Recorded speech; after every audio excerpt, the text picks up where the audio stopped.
সৌরভের নতুন বউ নয়না যখন ঘরে পা রাখল তখন থেকেই সে আমার প্রতি অতুলনীয় সেবা এবং যত্ন দেখাতে শুরু করেছিল। আমি সবসময় ভাবতাম যে আমার এই বউ সত্যি লাখে একটা, একেভাবে স্বর্গের দান।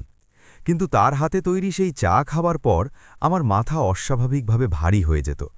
এক রহস্যময় অস্বস্তি ছড়িয়ে পড়ত সারা শরীর জুড়ে। যখন আমি গোপনে দেখতে পেলাম যে সে চায়ের মধ্যে কোনো সন্দেহজনক ওষুধ মিশিয়ে দিচ্ছে, তখন আমার গায়ের লোম দাঁড়িয়ে গিয়েছিল ভয়ের চরমে। তারপর আমি চুপচাপ একটি অত্যন্ত চতুর মাস্টার প্ল্যান তৈরি করলাম, যাতে বউয়ের সম্পত্তির স্বপ্ন তো অনেক দূরের কথা, এমনকি মাথার উপরের ছাদটুকুও তার ভাগ্যে না জোটে। সাবিত্রী দেবী শান্ত মেজাজে নিজের ঘরের বিছানায় শুয়ে বিশ্রাম নিচ্ছিলেন। ঠিক সেই সময়ে তার বৌমা নয়না হাতে চায়ের ট্রে নিয়ে ভেতরে প্রবেশ করল। ট্রেতে গরম চা সাজানো ছিল। সে মিষ্টি স্বরে বলল, মা, আমি আপনার জন্য স্পেশাল চা নিয়ে এসেছি। সাবিত্রী দেবী চোখ খুললেন, মৃদু হাসির সাথে বললেন, বৌমা, আমার মনের কথা তুমি না বলতেই কি করে বুঝে যাও? তখনই নয়নার পেছন থেকে সৌরভ ঘরে প্রবেশ করল। সে চায়ের গন্ধ শুকে বলল, বাহ নয়না, চায়ের তো খুব সুন্দর গন্ধ বেরোচ্ছে। এটা শুনে নয়না হাসল আর বলল, আপনার মায়ের থেকেই তো শিখেছি, চা বানানো মোনার থেকেই সব শিখেছি আমি। সাবিত্রী দেবী চায়ের এক চুমুক দিলেন, কিছু মুহূর্ত থামলেন, তারপর ভ্রু সামান্য কুঁচকে বললেন, আজ চায়ের স্বাদটা কিছু আলাদা লাগছে, মিষ্টি, কিন্তু কেমন একটা অদ্ভুত।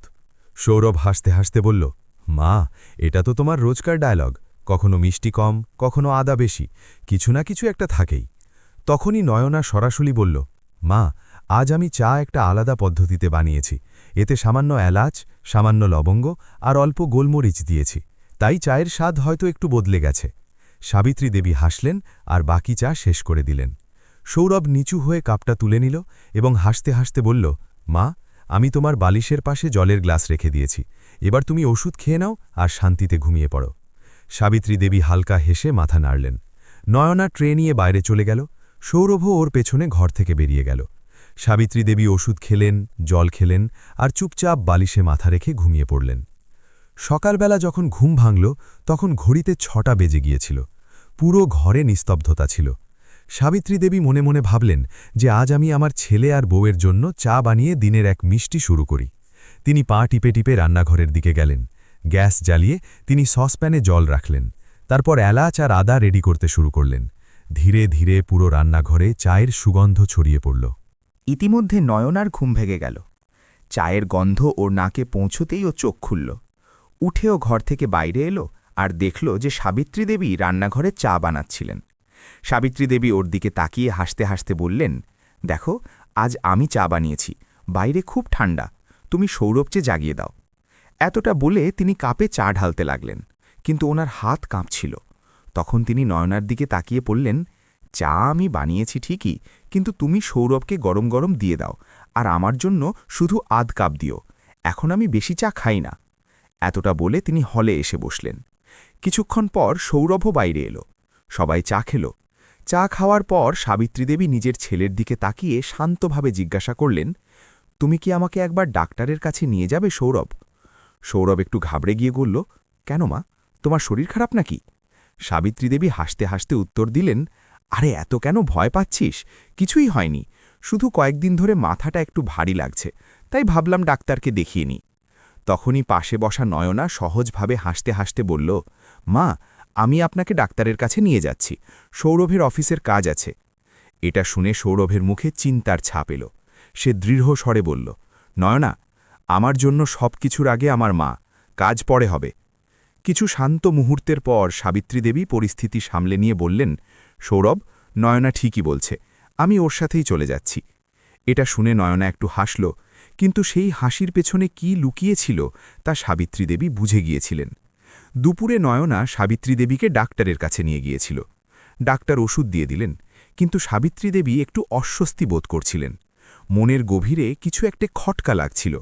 বারবার ডাক্তারের সেই শব্দগুলো ওনার কানে বাজছিল, যা তিনি বাইরে বসে শুনেছিলেন। যখন ওনার চেকআপ শেষ হয়ে গিয়েছিল, নয়না ডাক্তারের কেবিনে গিয়েছিল। দরজা পুরোপুরি বন্ধ ছিল না। তখনই সাবিত্রী দেবীর কানে হালকা কথাবার্তা ভেসে এলো, আপনাকে যেমন বলেছিলাম তেমনই ওষুধ দেবেন? হ্যাঁ হ্যাঁ ম্যাডাম, তেমনই ওষুধ দিয়েছি, কিন্তু মনে রাখবেন আমার নাম যেন কোথাও না আসে। এটা ডাক্তারেরই গলা ছিল। এটা শুনে সাবিত্রী দেবী স্তব্ধ হয়ে গেলেন। তিনি ধীরে ধীরে মাথা নিচু করে নিলেন। মনে ভয় আর সন্দেহ ছড়িয়ে পড়ল। কি সত্যি আমি এটা শুনলাম, নাকি ভুল বুঝলাম?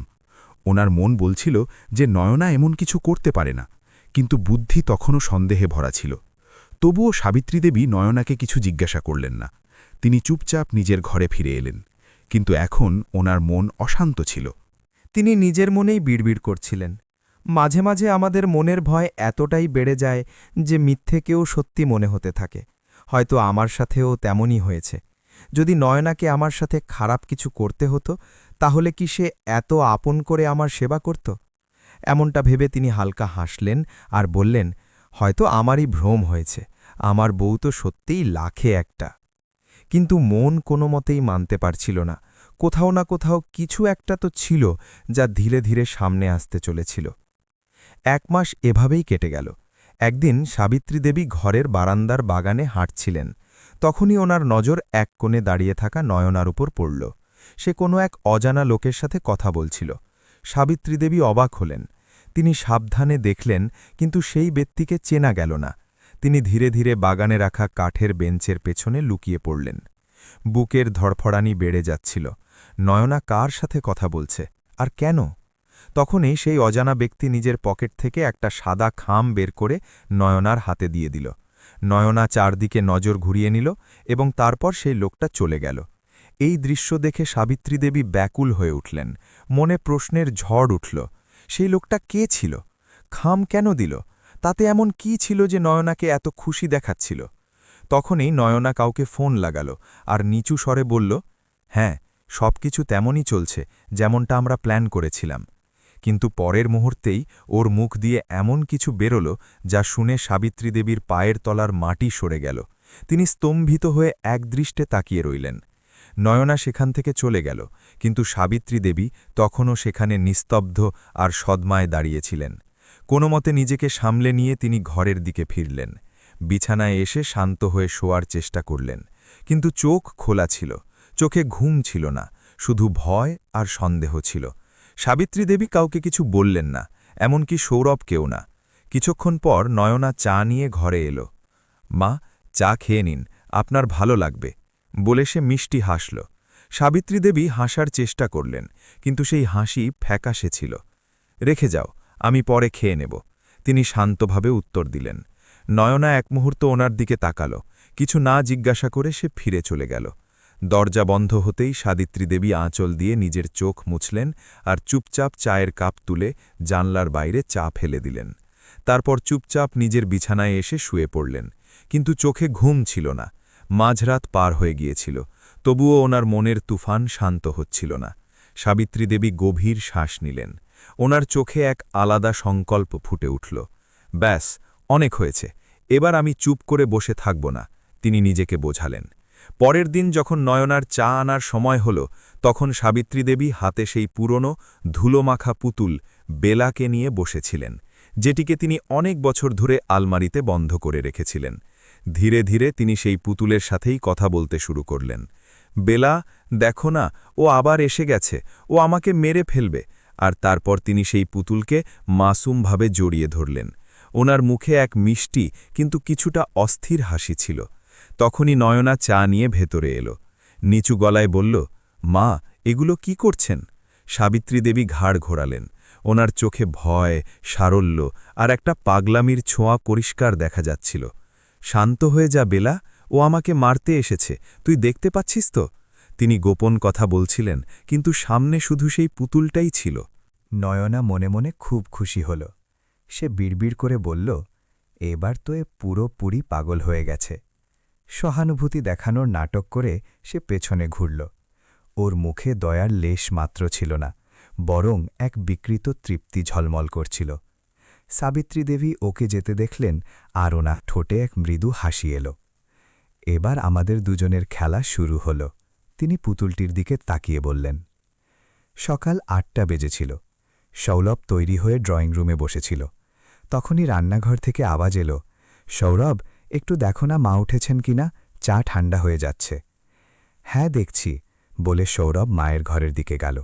কিন্তু ওখানকার দৃশ্য দেখেও দরজাতেই থমকে গেল। সাবিত্রী দেবী মেঝেতে বসেছিলেন। হাতে একটা বালিশ ছিল, আর তিনি সেই বালিশকে বলছিলেন, না, তুমি যেও না, সবাই আমাকে ছেড়ে চলে গেছে, এবার তুমিও চলে গেলে আমি একা হয়ে যাব না, তুমি কি চলে যাবে? হঠাৎ তিনি কাঁদতে শুরু করলেন। এসব দেখে সৌরভ ঘাবড়ে গেল। মা, মা, আপনি এসব কি করছেন? সাবিত্রী দেবী ওপরে তাকালেন, কিন্তু ওনার চোখে এক অদ্ভুত শূন্যতা ছিল। তুমি কে? তুমিও কি আমাকে নিয়ে যেতে এসেছ? আমাকে নিয়ে যেও না, তিনি ফিসফিস করে বললেন। মা, আমি আপনার সৌরভ, আপনার ছেলে। ওনার কাছে গিয়ে সৌরভ বলল। সাবিত্রী দেবী ওনাকে খুঁটিয়ে দেখলেন, পলকহীন চোখে তাকিয়ে রইলেন, আর তারপর মুখ ঘুরিয়ে নিলেন। না, তুমি আমার ছেলে নও। আমার ছেলে তো আমাকে খুব ভালোবাসে, তুমি নও। এসব শুনে সৌরভের মুখের রং গুড়ে গেল। ও ওনার হাত ধরে ওনাকে তুলে পালঙ্কে বসাল। তখনই পেছন থেকে নয়না এলো, চিন্তার নাটক করে বলল, কি হয়েছে? সৌরভ ওকে শান্ত থাকার ইশারা করল, আর তারপর বলল, কিছু একটা ভুল হচ্ছে, মা আমাকে চিনতে পারছেন না। নয়না নজর অন্যদিকে ঘুরিয়ে নিল। ওর মুখে লুকিয়ে থাকা হাসি পরিষ্কার বোঝা যাচ্ছিল। সে মনে মনে বলল, বাহ, ওষুধ খুব তাড়াতাড়ি কাজ করে দিল। সৌরভ মাকে বসিয়ে হলে এলো, সোফায় মাথা ধরে বসে পড়ল আর ভাবনায় ডুবে গেল। কিছুক্ষণ পর নয়না কাছে এলো আর নিচু গলায় বলল, সৌরভ, আপনি ঠিক আছেন তো? সৌরভ একটা লম্বা শ্বাস ফেলে বলল, আমি কিছুই বুঝতে পারছি না। মায়ের এমন অবস্থা কি করে হয়ে গেল? আমাদের ওনাকে ডাক্তারের কাছে নিয়ে যাওয়া উচিত।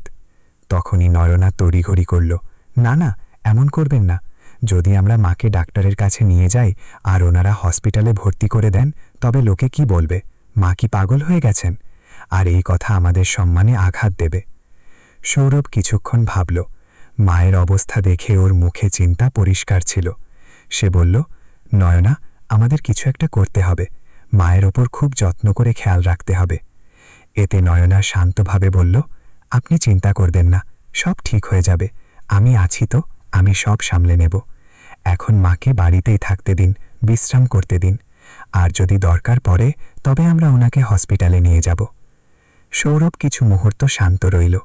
ওর মনে দ্বিধা ছিল ঠিকই, কিন্তু ওর বিন্দুমাত্র আন্দাজ ছিল না যে নিজের স্ত্রীর মুখের সেই সারল্যের পেছনে কতটা বিষ লুকিয়ে আছে। তরের ঘরে বসে সাবিত্রী দেবী নিজের ছেলের এমন অবস্থা দেখলেন আর মনে মনে বললেন, আমি জানি খোকা, নিজের মাকে এমন অবস্থায় দেখে তোমার কত কষ্ট হচ্ছে, কিন্তু এখন আমি কিছু বলতে পারবো না। পরের দিন সকালে হঠাৎ দরজায় বেল বাজল। নয়না দরজা খুলতেই সামনে সাবিত্রী দেবীর বোন আর নয়নার মাসি শাশুড়ি কল্পনা দেবী দাঁড়িয়েছিলেন। উনাকে দেখে নয়না এক মুহূর্তের জন্য ঘাবড়ে গেল, কিন্তু পরক্ষণেই নিজেকে সামলে নিয়ে হেসে বলল, মাসিমা, আপনি হঠাৎ? জানিয়ে দিলে তো সৌরভ আপনাকে নিয়ে আসত। কল্পনা দেবী হেসে উত্তর দিলেন, আরে আগেই যদি বলে দিতাম তবে তোমাদের সারপ্রাইজ কিভাবে দিতাম? আর সাবিত্রী কোথায়? দেখতে পাচ্ছি না তো। নয়না কি আর বলবে। তখনই কল্পনা দেবী আদেশ দিলেন, চলো তাড়াতাড়ি আদা দিয়ে 1 কাপ কড়া চা বানাও, ততক্ষণে আমি ফ্রেশ হয়ে আসি। তখনই সৌরভও চলে এলো। মাসিমার পায়ে হাত দিয়ে প্রণাম করে বলল, মাসিমা, আপনি কেমন আছেন? আপনাকে হঠাৎ দেখে খুব ভালো লাগলো। কল্পনা দেবী কিছু বলতে যাচ্ছিলেন, তখনই ভেতরের ঘর থেকে একটা জোর চিৎকার শোনা গেল, আমাকে মেরো না, আমাকে মেরো না। সাবিত্রী দেবীর গলা ভয়ে কাঁপছিল। সৌরভ এক মুহূর্তও দেরি না করে মায়ের ঘরের দিকে দৌড়ালো। পেছনে কল্পনা দেবী আর নয়নাও ছুটে ওখানে পৌঁছালেন। সাবিত্রী দেবীকে দেখেই কল্পনা দেবী স্তম্ভিত হয়ে গেলেন। সাবিত্রী দেবী পালঙ্কে বসেছিলেন, পুরো শরীর কাঁপছিল, মুখ ঘামে ভেজা ছিল, আর চোখে ভয়ের প্লাবন। কল্পনা দেবী ভয় পেয়ে ওনার কাছে গেলেন। তিনি নিচু হয়ে সাবিত্রী দেবীর মুখ নিজের হাতে নিলেন আর ধীরে ধীরে জিজ্ঞাসা করলেন, দিদি, তোমার কি হয়েছে? কার থেকে ভয় লাগছে? আরে আমি আছি তো, কল্পনা, তোমার বোন, আমার দিকে তাকাও। সাবিত্রী দেবীর মুখ কাঁপছিল, যেন তিনি কোনো ভয়াবহ স্বপ্ন থেকে এইমাত্র জেগে উঠেছেন। তিনি সৌরভকে একদৃষ্টে দেখছিলেন, আর ওনার মুখ থেকে অস্পষ্ট শব্দ বেরোল, আমাকে পাঠিও না, আমি পাগল নই। এটা শুনে কল্পনা দেবী অবাক হয়ে সৌরভের দিকে তাকালেন। সৌরভ, তোমার মা কি বলছেন? আর এটা কবে থেকে শুরু হয়েছে? সৌরভ নিচু গলায় বলল, মায়ের অবস্থা কয়েকদিন ধরে খুব অদ্ভুত হয়ে যাচ্ছে মাসিমা। কখনো তিনি হঠাৎ চিৎকার করতে থাকেন, তো কখনো ফুপিয়ে ফুপিয়ে কাঁদেন।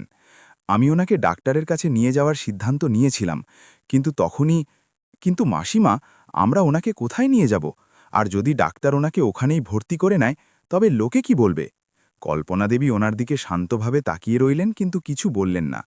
তারপর তিনি নিজের বোন সাবিত্রী দেবীর দিকে ফিরলেন আর ভালোবেসে ওনার মাথায় হাত বুলিয়ে বললেন, দিদি, আমি এসে গেছি তো, এবার সব ঠিক হয়ে যাবে। দেখো, এবার আমি এখানেই থাকব। যতক্ষণ না তুমি পুরোপুরি ঠিক হচ্ছ ততক্ষণ আমি নড়ব না। কল্পনা দেবী ওনার দিকে শান্তভাবে তাকিয়ে রইলেন, কিন্তু কিছু বললেন না। তারপর তিনি নিজের বোন সাবিত্রী দেবীর দিকে ফিরলেন আর ভালোবেসে ওনার মাথায় হাত বুলিয়ে বললেন, দিদি, আমি এসে গেছি তো, এবার সব ঠিক হয়ে যাবে। দেখো, এবার আমি এখানেই থাকব। যতক্ষণ না তুমি পুরোপুরি ঠিক হচ্ছ ততক্ষণ আমি নড়ব না।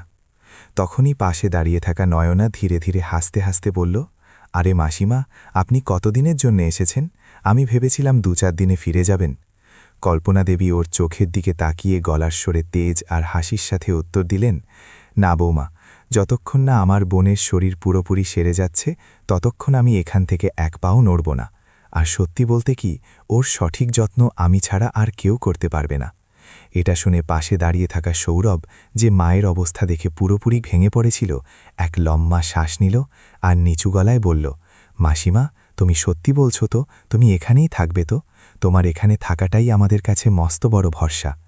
একই সময়ে নয়না মুখে কৃত্রিম হাসি এনে বলল, সত্যি মাসিমা, আপনি আসাতে আমাদের একটু ভরসা হলো। এখন সাবিত্রী দেবী ধীরে ধীরে ঘুমিয়ে পড়ছিলেন। কল্পনা দেবী আদর করে ওনার দিকে তাকালেন আর ফিসফিস করে বললেন, চলো, দিদি ঘুমিয়ে পড়েছেন, ওনাকে শান্তিতে শুতে দাও। তারপর ঘুরে বললেন, নয়না, এখনও আমার জন্যে চা বানালে না? এতটা বলে তিনি ঘর থেকে বেরিয়ে গেলেন। সৌরভ আর নয়না ওনার পেছনে বাইরে এলো। পুরো দিনটা এভাবেই কেটে গেল। রাতে সবাই ডাইনিং টেবিলে একসাথে খাবার খাচ্ছিল। পরিবেশ একদম শান্ত ছিল। তখনই নয়না নিজের ধূর্ত হাসি লুকিয়ে জিজ্ঞাসা করল, মাসিমা, একটা কথা জিজ্ঞাসা করি, আপনার মায়ের এই আচরণে, এই পাগলামিতে ভয় লাগে না? এক মুহূর্তের জন্য টেবিলে নিস্তব্ধতা নেমে এলো। সৌরভ নিজের থালাটা এগিয়ে সরিয়ে দিয়ে রাগের সাথে নয়নার দিকে তাকিয়ে বলল, নয়না, এসব কি বলছো? আমার মা পাগল নন। হ্যাঁ, ওনার কষ্ট হচ্ছে, কিন্তু পাগলামি নয়। কল্পনা দেবীও কঠোর স্বরে বকলেন, বৌমা, আজ তোমার মুখে এটা শুনলাম, কিন্তু এর পরে ভুল করেও আমার বোনকে পাগল বলার চেষ্টা করো না। এটা শুনতেই নয়নার মুখ শুকিয়ে গেল। এক মুহূর্তের জন্য ও ভয় পেল, কিন্তু ওর মাথায় চলা খেলা থামেনি। ওর মনে একটা চিন্তা এলো, পাগল হয়নি তো হয়ে যাবে, ওষুধ ধীরে ধীরে কাজ করছে। খাবার খাওয়ার পর সবাই শুতে চলে গেল। কল্পনা দেবী নিজের বোনের ঘরে শুতে এলেন। তিনি ধীরে ধীরে দরজা বন্ধ করলেন আর সাবিত্রী দেবীর কাছে এসে বসলেন। সাবিত্রী দেবী চোখ খুললেন। দুজনের চোখেই একই চমক ছিল, বুদ্ধির, সংযমের আর লক্ষ্য পূরণের দৃঢ় সংকল্পের। দিদি, কল্পনা দেবী নিচু গলায় ডাকলেন, ধীরে ধীরে সব তেমনই হচ্ছে যেমনটা তুমি আগে বলেছিলে। এখন আগে কি করতে হবে? সাবিত্রী দেবী হালকা মাথা নাড়লেন আর বললেন, এখন সময় এসে গেছে আমার বৌমাকে ওর নিজের ভাষায় জবাব দেওয়ার। কিন্তু একটা কথা মনে রেখো, নয়না যেন বিন্দুমাত্র সন্দেহ না করে যে তুমি কিছু জানো। তুমি শুধু দেখতে থাকো, সঠিক সময়ে সঠিক পদক্ষেপ নিজে থেকেই নেওয়া হবে। দিদি, আগে কি করতে হবে বলো না? কল্পনা দেবী উৎসুক হয়ে জিজ্ঞাসা করলেন। সাবিত্রী দেবী একটু ভেবে উত্তর দিলেন, কাল সকালে তুমি যে কোনোভাবে আমাকে মন্দিরে নিয়ে চলো, ওখানে গিয়ে তোমাকে সবকিছু বলছি। পরের দিন সকালে কল্পনা দেবীর মুখে এক আলাদা আত্মবিশ্বাস ঝলমল করছিল। যখন দুজনে তৈরি হয়ে মন্দির যাওয়ার জন্য বাইরে বেরোলেন, তখন নয়না অবাক হয়ে বলল, মাসিমা, এত সাত সকালে মন্দির? কোনো বিশেষ পুজো আছে নাকি? কল্পনা দেবী হালকা হেসে উত্তর দিলেন, না বৌমা, বিশেষ কিছু নয়। ভাবলাম ভগবানের দর্শন করে আসি, দিদির মনটা একটু হালকা হবে। সৌরভ একটু চিন্তা করে বলল, মাসিমা, আপনি জানেন তো মায়ের শরীর হঠাৎ খারাপ হয়ে যায়। এমন অবস্থায় কি আপনি একা ওনার যত্ন নিতে পারবেন? এতে নয়নার সাথে সাথে বলল, হ্যাঁ তো মাসিমা, যদি আপনি মন্দির যাচ্ছেন তো আমিও আসছি আপনাদের সাথে। কিন্তু কল্পনা দেবী সৌরভের কাঁধে হাত রেখে হাসি মুখে বললেন, সৌরভ বাবা, চিন্তা করো না, তোমার মা পুরোপুরি ঠিক আছেন, আর আমি ওনার সাথে আছি তো, ওনার কিছু হতে দেব না। আর নয়না, তোমার আমাদের সাথে আসার দরকার নেই, ঘরের কাজে মন দাও। এতটা বলেই তারা দুজনে মন্দিরের জন্য বেরিয়ে গেলেন। শুধু দর্শনের জন্য নয়, বরং ন্যায়ের পথে এক চূড়ান্ত পদক্ষেপ নেওয়ার জন্য। অন্যদিকে সৌরভ অফিসে যাওয়ার পর নয়না নিজের মাকে ফোন লাগাল আর বিরক্ত হয়ে বলল, আরে মা, এই মাসি শাশুড়ি জানি না কত দিন এখানে থাকবে। এমনিতেই শাশুড়ি মায়ের জ্বালা যথেষ্ট ছিল, আর এখন ওনার এই বোনও এসে ঘাড়ে বসেছে। ওর কঠোর শব্দের পর ফোনের ওপার থেকে ওর মা লুপালির স্বর একটু নিচু ছিল। নয়না, যা তুমি করছো তা একদম ঠিক নয়। শেষে শাশুড়ি তো মায়ের মতোই হয়। এটা শুনতেই নয়না প্রায় চিৎকার করে উঠল, মা, আবার তুমি ওইসব শুরু করো না। তাই আমি তোমার সাথে বেশি কথা বলি না, তুমি সবসময় ওনাদের পক্ষ নাও। রূপালী ঠান্ডা কিন্তু শান্ত স্বরে উত্তর দিলেন, মেয়ে, কিন্তু এটা মনে রেখো, যা তুমি করছো তার ফল খুব খারাপ হতে পারে। সৌরভ তোমাকে খুব ভালোবাসে, আর তুমি ওর মাকেই পাগল প্রমাণ করতে উঠে পড়ে লেগেছ। মা আরও কিছু বলতে যাচ্ছিলেন, কিন্তু নয়নার রাগে ফোন কেটে দিল। ওর মুখে কিছুটা অস্থিরতা থাকলেও চোখে তখনও এক কুটিল অহংকার দেখা যাচ্ছিল। মন্দিরে পৌঁছে সাবিত্রী দেবী আর কল্পনা দেবী প্রথমে ভগবানের দর্শন করলেন। কিছুক্ষণ শান্তিতে বসার পর তারা মন্দিরের এক কোণে গেলেন। সাবিত্রী দেবী কল্পনা দেবীর হাত নিজের হাতে নিলেন আর বললেন, মন দিয়ে শোনো, এখন আমাদের পরের পদক্ষেপ খুব ভেবেচিন্তে নিতে হবে। একটাও ভুল যেন না হয়, আর কেউ যেন বিন্দুমাত্র টের না পায়। কল্পনা দেবী দৃঢ়ভাবে মাথা নাড়লেন, হ্যাঁ দিদি, তুমি শুধু বলো, আমি তোমার সাথে আছি, যা করার করব। সাবিত্রী দেবী সামনে ঝুঁকলেন আর নিচু গলায় বললেন, কল্পনা, আমি তোমাকে যে গোপন ক্যামেরা আনতে বলেছিলাম না, সেটা এনেছ তো? কল্পনা দেবী তড়িঘড়ি নিজের ব্যাগের দিকে ইশারা করে হেসে উত্তর দিলেন, হ্যাঁ দিদি, এনেছি তো। আমি ওই ক্যামেরা আমার নাতির থেকে আনিয়েছি, খুব ছোট আর স্পেশাল। দেওয়ালে লুকিয়ে দাও বা শোপিসে রেখে দাও, কারোর সন্দেহ হবে না। এটা শুনে সাবিত্রী দেবীর মুখে এক সূক্ষ্ম কিন্তু সংকল্পে ভরা হাসি এলো। খুব ভালো করেছ কল্পনা, এখন শুধু সঠিক জায়গা বেছে নিতে হবে, আর তারপর দেখো কিভাবে সব ফাঁস হয়ে যায়। যে আমাকে পাগল প্রমাণ করার নাটক করছিল, সে এবার নিজেই ফাঁসবে। সাবিত্রী দেবীর কথা শুনে কল্পনা দেবী কিছুক্ষণ চুপ রইলেন। তারপর তিনি নিচু গলায় জিজ্ঞাসা করলেন, দিদি, একটা কথা জিজ্ঞাসা করি, তুমি কিভাবে জানতে পারলে যে ও তোমাকে পাগল প্রমাণ করার চাল চালছে? এটা শুনতেই সাবিত্রী দেবীর মুখে এক মুহূর্তের জন্য বিষাদ নেমে এলো। ওনার চোখে ভয়, কষ্ট আর রাগ একই সাথে খেলে গেল। তিনি ফিসফিস করে বললেন, কল্পনা, সেদিন আমি উদ্যানে একা বসেছিলাম, ওখানে নয়নাও এসেছিল। সে কারোর সাথে ফোনে কথা বলছিল। ও জানতই না যে আমি ওর কাছে আছি, কিন্তু আমি ওর প্রতিটা কথা কানে নিচ্ছিলাম। সাবিত্রী দেবী একটু থামলেন, তারপর উত্তেজিত গলায় বলতে লাগলেন, ওই শব্দগুলো এখনও কানে বাজে। কি, এখনও কি আর 1 মাস লাগবে শাশুড়িকে পাগল হতে? আমি রোজ সময়ে ওষুধ দিই, ওনাকে চাও সময়ে দিই, তবুও কোনো তফাৎ হচ্ছে না। এমন কোনো ওষুধ নেই কি যা তাড়াতাড়ি ওনার মাথাটা ঘুরিয়ে দেবে? এসব শুনে আমার গায়ের লোম খাড়া হয়ে গিয়েছিল, কিন্তু পরের বাক্যটা তো সরাসরি বুকে বিঁধেছিল। এমন করো, একটা ইঞ্জেকশন ফুটিয়ে পুরো খেলাটাই শেষ করে দাও, অর্থাৎ আমার মাথার যন্ত্রণায় যেন আর না থাকে শাশুড়ি মায়ের।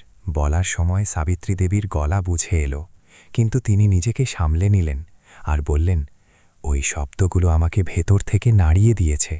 কল্পনা, আমার বৌমা, নিজের বৌমার মনে এমন এক জঘন্য চিন্তা, সে আমার প্রাণ নেওয়ার ষড়যন্ত্র করছে। কল্পনা দেবীর রাগ চরমে উঠল। তিনি কাঁপতে কাঁপতে বললেন, কি, এতটা নীচ? তোমার প্রাণ নেওয়ার চেষ্টা? এটা তো সরাসরি মহাপাপ। এবার এই লড়াই আমরা লড়বই। এবার ওর কর্মের বিচার হবে, ভগবানও ওকে ক্ষমা করবেন না। সাবিত্রী দেবী দৃঢ়ভাবে বললেন, চলো কল্পনা, সময় এসে গেছে সৌরভের সামনে নয়নার আসল চেহারা আনার। 2 বোন একে অপরের দিকে তাকিয়ে হাসলেন। অনেক দিন পর সাবিত্রী দেবী প্রাণ খুলে হাসলেন। বাড়ি ফিরে কল্পনা দেবী সুযোগ বুঝে সেই গুপ্ত ক্যামেরা বের করলেন। প্রথমে তিনি সাবিত্রী দেবীর ঘরে এমন একটা কোণ বেছে নিলেন যেখান থেকে পুরো ঘর স্পষ্ট দেখা যায়।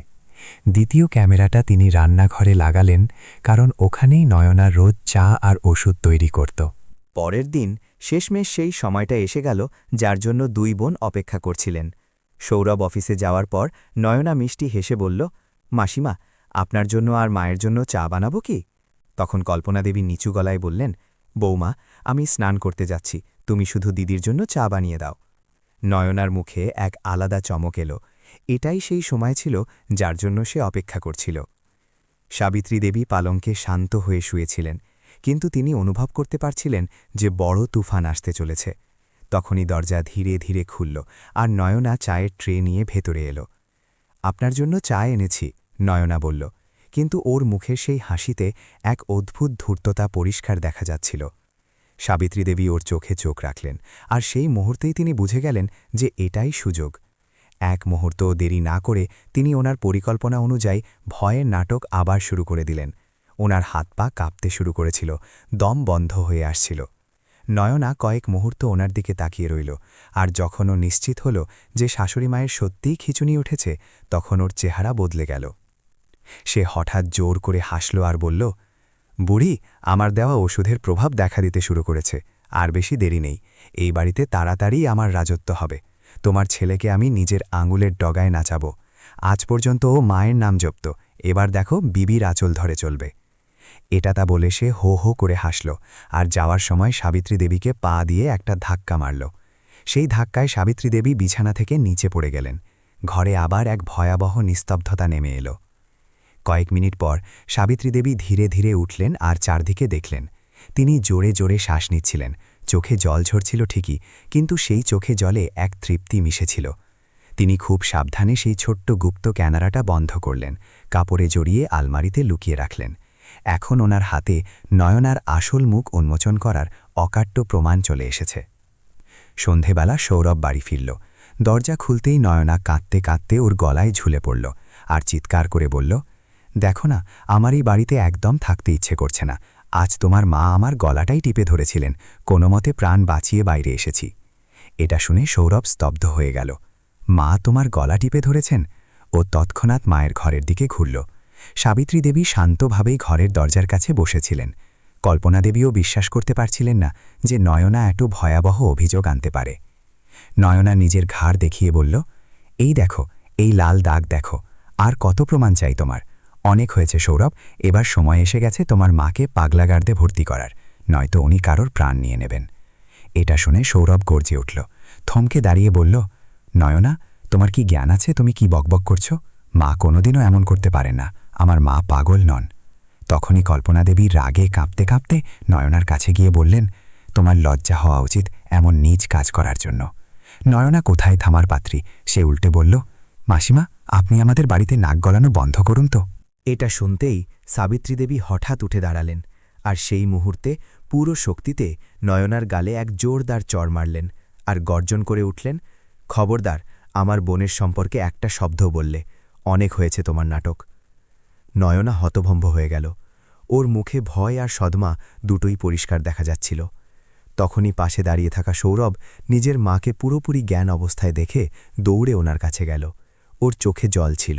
ও বলল, মা, আপনি তো একদম ঠিক আছেন, কিন্তু নয়না তো বলছিল যে আপনি পুরোপুরি পাগল হয়ে গেছেন। সাবিত্রী দেবী শান্ত অথচ দৃঢ় চোখে ওর দিকে তাকালেন আর চড়া গলায় বললেন, ও ঠিকই বলছিল, পাগল করার জন্য ও কোনো খামতি রাখেনি।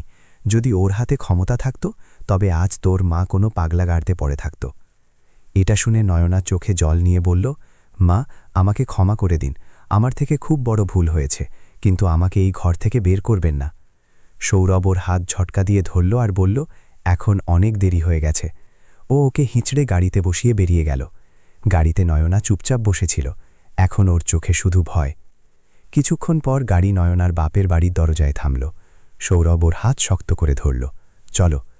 এবার নয়না কেঁদে ফেলল আর ও বলল, সৌরভ, হাত ছাড়ো, আমার হাতে লাগছে, আমার হাত এত জোরে ধরো না। তখনই ওর মা রূপালী দরজা খুলে বাইরে এলেন। মেয়ের অবস্থা দেখে তিনি থতমত খেয়ে গেলেন। নয়না, এইসব কি চলছে? সৌরভ ওনার দিকে রাগী চোখে তাকালো, আপনার মেয়েকে সামলান আর ওর ওপর নজর রাখুন। আবার যদি এ আমাদের বাড়িতে পা রাখে, তবে আমার মতো খারাপ লোক কেউ হবে না। ডিভোর্সের কাগজ তাড়াতাড়িই পাঠিয়ে দিচ্ছি। এটাটা বলে সৌরভ পেছন না ফিরেই বেরিয়ে গেল। নয়না ওখানেই দরজার চৌকাঠে ভেঙে পড়ল আর ফুপিয়ে ফুপিয়ে কাঁদতে লাগল। তখন ওর মা রূপালী বিরক্ত হয়ে ওর দিকে তাকালেন আর কঠোর গলায় বললেন, দেখো, এই জন্যেই বারবার বলছিলাম যে এসব করো না, কিন্তু তোমার তো নিজের শাশুড়ি মাকে পাগল প্রমাণ করতে হতো। এবার সারা জীবন শুধু বসে বসে কাঁদো। এতটা বলে রূপালী ঘরের ভেতর চলে গেলেন। নয়না এখন নিজের কৃতকর্মের জন্য অনুতাপ করছিল, কিন্তু এখন অনেক দেরি হয়ে গেছে। অন্যদিকে সৌরভ ফিরে নিজের মায়ের কাছে গিয়েছিল। সাবিত্রী দেবীর গলায় ঝুলে ও ফুপিয়ে কাঁদতে লাগল। মা, এসব আপনি আগেই বলেতে আপনাকে এই দিন দেখতে হতো না। সাবিত্রী দেবীর চোখ ভিজে এলো। তারপর তিনি নিজের ছেলের মাথায় হাত বুলিয়ে শান্তভাবে বললেন, সৌরভ বাবা, আমার ভয় লাগছিল। যদি আমি তোমাকে নয়না সম্পর্কে কিছু বলতাম তবে তুমি আমাকেই ভুল বুঝতে, আমার ওপর বিশ্বাস করতে না। তখনই কল্পনা দেবী হাসতে হাসতে বাইরে এলেন আর বললেন, চলো, গরম গরম চা নিয়ে এসেছি। এবার সব কান্নাকাটি বন্ধ করো, সব ঠিক হয়ে গেছে। আমাদের ভগবানের কাছে কৃতজ্ঞ থাকা উচিত যে আমরা এই জাল থেকে সহি সালামত বাইরে বেরিয়ে এসেছি। এখন ঘরের পরিবেশ বদলে গিয়েছিল। দুঃখের জায়গায় হাসি খুশি ভরে উঠেছিল। দুই বোনের চোখে এখন আর জল ছিল না, ছিল শুধু সন্তোষ আর শান্তির চিহ্ন। অন্যদিকে নয়না লোভ আর স্বার্থের বশবর্তী হয়ে সবকিছু হারিয়েছিল। ওর মনে হতো যে ওর স্বামী শুধু ওরই হওয়া উচিত, কিন্তু ও এটা ভুলে গিয়েছিল যে ভালোবাসা, সম্মান আর সম্পর্ক জোর করে পাওয়া যায় না। সেগুলো পাওয়া যায় নিজের কর্ম আর নির্মল মন দিয়ে, আর সে সেটা পেতে ব্যর্থ হয়েছিল। বন্ধুরা, সাবিত্রী দেবী আর কল্পনা দেবী মিলে নিজের বৌমা নয়নাকে যে শিক্ষা দিলেন সে সম্পর্কে আপনার কী মতামত তা আমাদের কমেন্ট করে অবশ্যই জানাবেন। আর এই কাহিনীটি আপনি কোথা থেকে দেখছেন নিজের আর নিজের শহরের নাম আমাদের লিখে পাঠান। আর যদি কাহিনীটি পছন্দ হয়ে থাকে তবে চ্যানেলটি সাবস্ক্রাইব আর ভিডিওটি লাইক করতে ভুলবেন না। আবার দেখা হবে নতুন এক কাহিনীর সাথে। তখন পর্যন্ত ধন্যবাদ।